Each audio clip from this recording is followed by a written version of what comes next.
आदरणीय देशभक्त साथीहरू र सम्पूर्ण दर्शकवृन्दमा हार्दिक नमस्कार।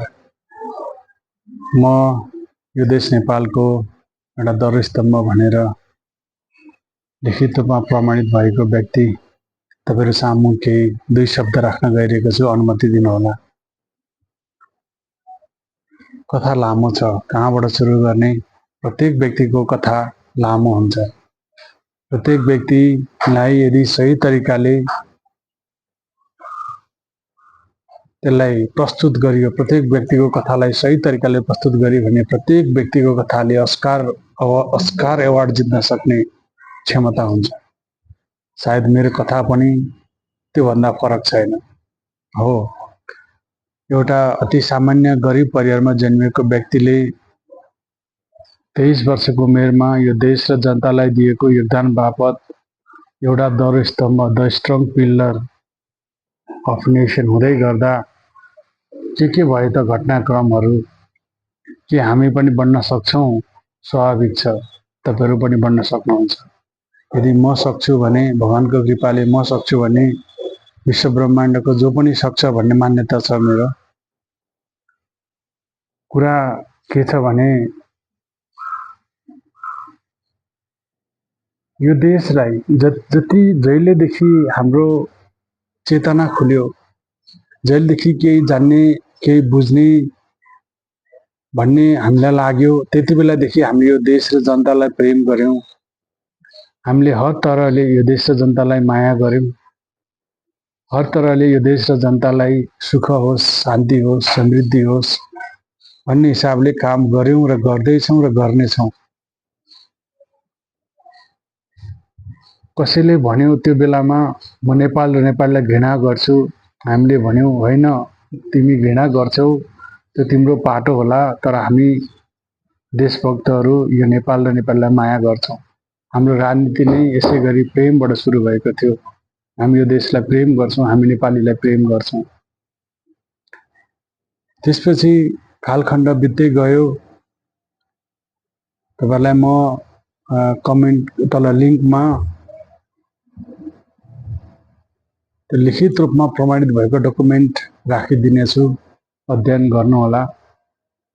भले एकजना मान्छेले मात्र पनि, भले एकजना मान्छेले मात्रै पनि मेरो कथाबाट प्रेरणा पायो भने उसले देश र जनताको लागि बहुत ठुलो योगदान दिन सक्छ। आफ्नो देशमा, आफ्नो ठाउँबाट, आफ्नो भूमिकाबाट।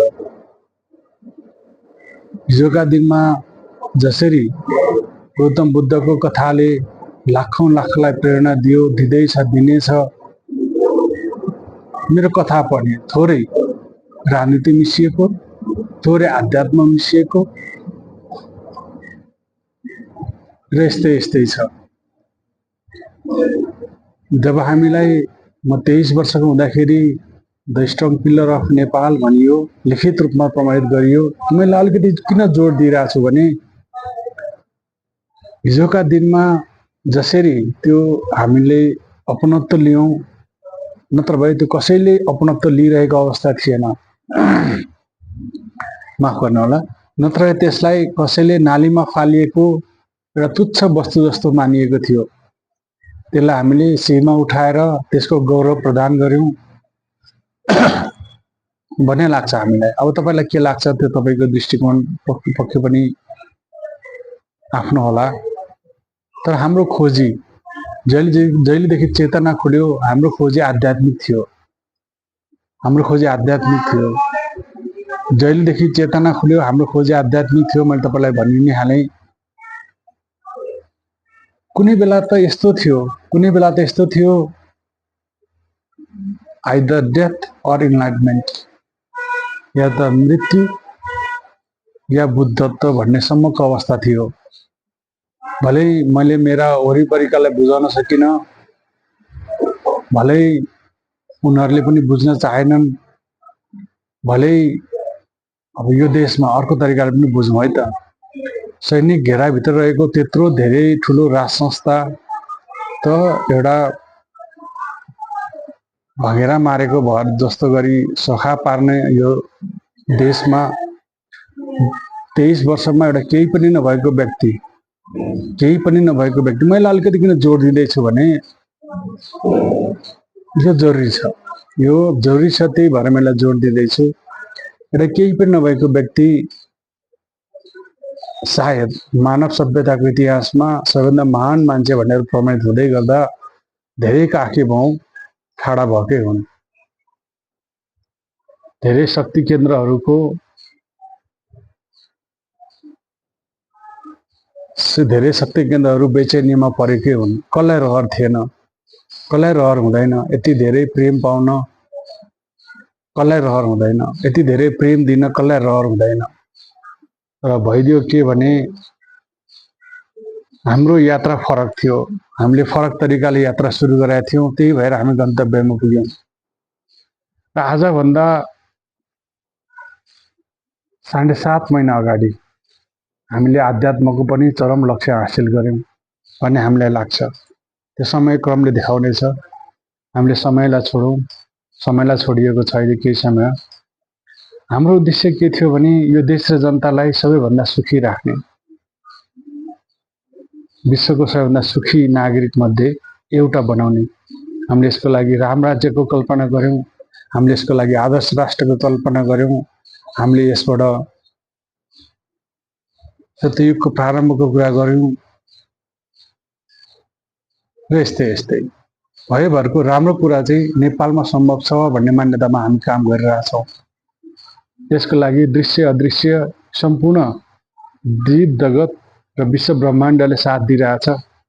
हो पनि कुनै फिल्ममा भनिएको थियो नि, यदि तुम किसी चीज को अपने अंतर हृदय से चाहने की चाहत रखते हो तो सारा विश्व ब्रह्मांड उसको पूरे करने में लग जाती है। सही हो। If you desire it from the bottom of your heart with your full effort, the whole universe is there to complete your mission. Yes. हो। म तपाईहरुलाई एउटा रोचक घटना पछि बताउने छु, जहाँ म 7 दिन, लगभग 7 दिन यही काठमाडौँमै अब यो अलिकति भूतो न भविष्यति जस्तो घटना छ। म तपाईहरुलाई कहाँबाट सुरु गरौँ, कहाँबाट बताउन सुरु गरौँ, कहाँबाट भन्न सुरु गरौँ, मसँग शब्दहरूको अभाव भइरहेछ। यो भूतो न भविष्यतिको कुराहरू छ। सायद मानव सभ्यताले केही एउटा दिशानिर्देश पाउँदैछ जस्तो लाग्छ। हिजोका दिनमा हामीले यो देश र जनतालाई आफूलाई केही पनि नलिकन, केही पनि नचाहिकन, केही पनि प्रतिफलको आशा बेगर हामीले देशलाई योगदान दियौँ। र सारा दृश्य अदृश्य जगतले त्यो हेरिरहेको रहेछ।